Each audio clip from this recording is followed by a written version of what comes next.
Kicking off this list of things that we have all done in Fortnite is taunting our kills at number 10. That's right.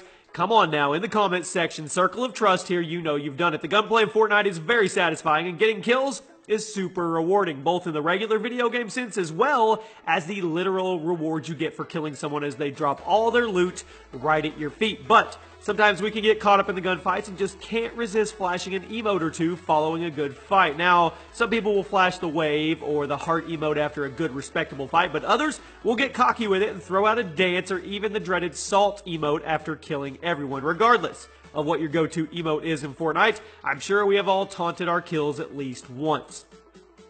At number 9, screwing up a build fight. I did this morning. The building mechanics are part of what makes Fortnite so interesting as a game and sets it apart from other Battle Royale games. Now, I'm sure we've all seen some insane build fights between high-level players and even gotten into some of our own, although not as intense or high energy as those. But nothing is worse than losing a build fight because we screwed up a placement and flopped onto the ground in an explosion of free loot for our enemy.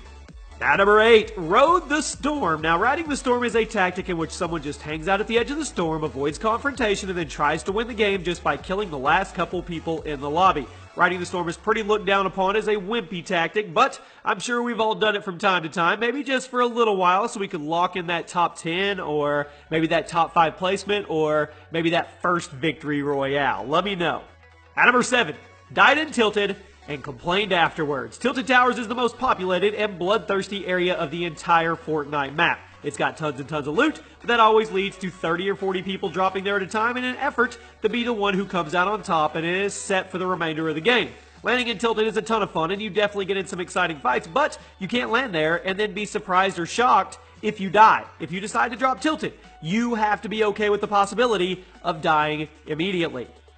At number 6, blaming your death on Rifle Bloom. For those that don't know, Rifle Bloom is when you fire a gun in a video game and the crosshairs get bigger as you pull the trigger, adding a certain amount of randomness to whether or not your shot is on target. The ARs and the SMGs in Fortnite run on Rifle Bloom mechanics, and it can definitely lead to some frustrating moments in mid to long range or engagements when you swear your shot is right on them, but the Rifle Bloom is causing you to miss your shots. This complaint is honestly pretty understandable because it's just about everybody getting pissed off when they miss a shot, even when their accuracy was perfect.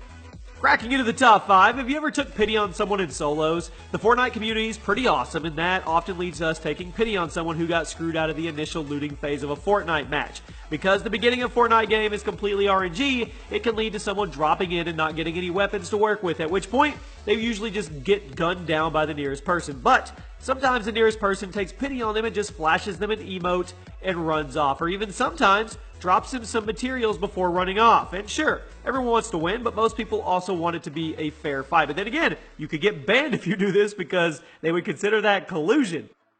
At number 4, camping. Man, you just can't get away from camping in any video game. Don't deny it, though.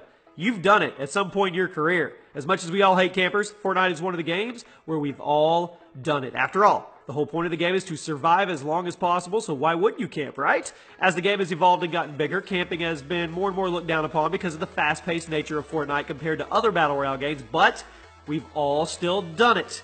You gotta get those wins. At number 3, and I did this one this morning as well, this one's pretty true of any online multiplayer shooter. Lag. Blaming the lag. It is often the thing that separates the winners from the losers in a gunfight. While Fortnite servers are usually in decent condition, there are definitely some hiccups from time to time. Lag can do some really strange things to a Fortnite game because of the way the gunplay works and how important building is really quickly. Because of all this, it's pretty easy to use this excuse, blame your death on lag, from time to time. There's multiple things you can blame your death on in Fortnite other than the fact that you just got outplayed. At number 2, have you ever farmed too much? Farming materials is a huge part of Fortnite Battle Royale, as you're pretty much screwed if you get caught in a gunfight with no building resources. But when there is such a heavy emphasis on building and not running out of resources, it can often lead to us farming a little too much and getting carried away and not paying attention to the world around us. I'm sure we've all been caught trying to farm those materials when we've had more than enough, and we just ended up getting shot at or spotted in the process when we probably should have been paying more attention to our surroundings than the trees. And finally, at number 1 today, built our base just a little too big.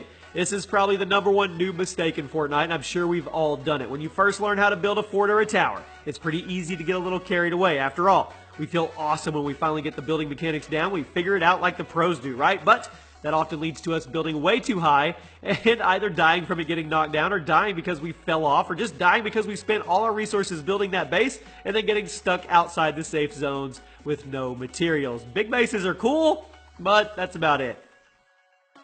And there you have it, my friends. Those are 10 things that we have all done in Fortnite. Which one on this list stands out the most to you that you've done? Tell us the story in the comments section. And my name is Chaos. This has been another episode of Gaming Facts by Gameology, and I'll see you guys soon.